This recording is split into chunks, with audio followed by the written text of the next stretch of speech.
খাবার কেউ রান্না করতে পেরেছে, পারবে। সবচাইতে বেশি হয় নিরিবিলি হইতে যে 180 টাকা, এর উপরে আমি আর পাইনি। এই জন্য আল্লাহ রাব্বুল আলামিন এই হত্যার যে স্তর দিয়েছেন, এটা এক একজনের এক এক রকম স্বাদ গ্রহণ করার যোগ্যতা আল্লাহ রাব্বুল আলামিন দিয়েছেন। 3 নম্বরে পেয়েছি চামড়া।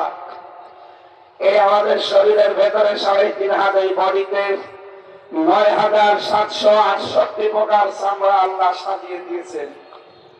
এক এক জায়গার চামড়া এক এক রকম। সব জায়গার চামড়া যদি একরকম, দুনিয়া তৈরি হওয়ার পর থেকে আজকের এই দিন পর্যন্ত, এখান থেকে কিয়ামত পর্যন্ত যত মানুষ আসবে, কারো সাথে আঙ্গুলের এই ছাপ কোনদিন মেলে নাই, কোনদিন মিলবে না। অথচ মাত্র 153টা এখানে রেখা দেওয়া আছে, মাত্র 153টা।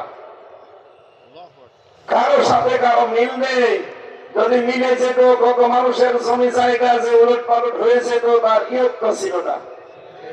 এরপরে আমরা পেয়েছি 5 নম্বরে মানুষের চোখ। এই চোখের ভেতরে 1 লক্ষ কর্নি আছে, লেন্স আছে, লেন্স আছে, ইকুয়াল আছে, ডিপ ইকুয়াল আছে। এগুলোর এক এক মানুষকে আল্লাহ এক এক রকম ভাবে দিয়েছেন। কিয়ামত পর্যন্ত কারো চোখের এই স্তরগুলো, এই মণিগুলো একজনের সাথে আর একজন কিয়ামতের আগ পর্যন্ত মেলা সম্ভব না। যে আল্লাহ আমাদেরকে এগুলো দিয়েছেন, এই ময়দানে এতদিন পর্যন্ত প্রায় 17 বছর কেউ কথা বলতে পারে নাই। কোরআনের কথা হোক, বাইরের কথা হোক, অবিশ্ব শক্তি বিশেষ করে এই জালেমরা আমাদের কণ্ঠকে রোধ করে রেখেছিল। 27টা স্তর পার করে যে আল্লাহ আমাদের কথা বলার যোগ্যতা দিয়েছেন। খলাকাল ইনসান আল্লামাহুল বায়ান। আল্লাহ বলেন, আমি মানুষ বানিয়েছি, আমি কথা বলা শিখিয়েছি।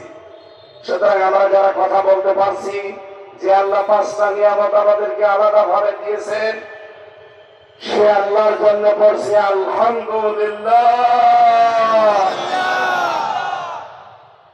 মাথার ভেতরে বিজ্ঞান প্রমাণ করছে, আমি তা বলছি, স্তরগুলো আপনি মিলাবেন। এই মাথার ভেতরে পুরাটাই 7টা জিনিস আল্লাহ এর ভেতরে ঢুকিয়ে রেখেছেন। ফ্রন্টাল লব আছে, এখানে প্যারাইটাল লব আছে, টেম্পোরাল লব আছে, অক্সিপিটাল লব আছে, মোটর কর্টেক্স আছে, সেন্সরি কর্টেক্স আছে, বাক শক্তি আছে। এর এক একটার ভেতরে 6টা করে জিনিস ঢোকানো আছে। কেউ ব্যথা অনুভব করে, কেউ সুখ পায়, থাকলে টের পায়, কেউ আনন্দ পেলে টের পায়। এরকম 70,000 জিনিস আমাদের এই মাথার ভেতর থেকে পুরা শরীর আল্লাহ কন্ট্রোল করার জন্য দিয়ে রেখেছেন।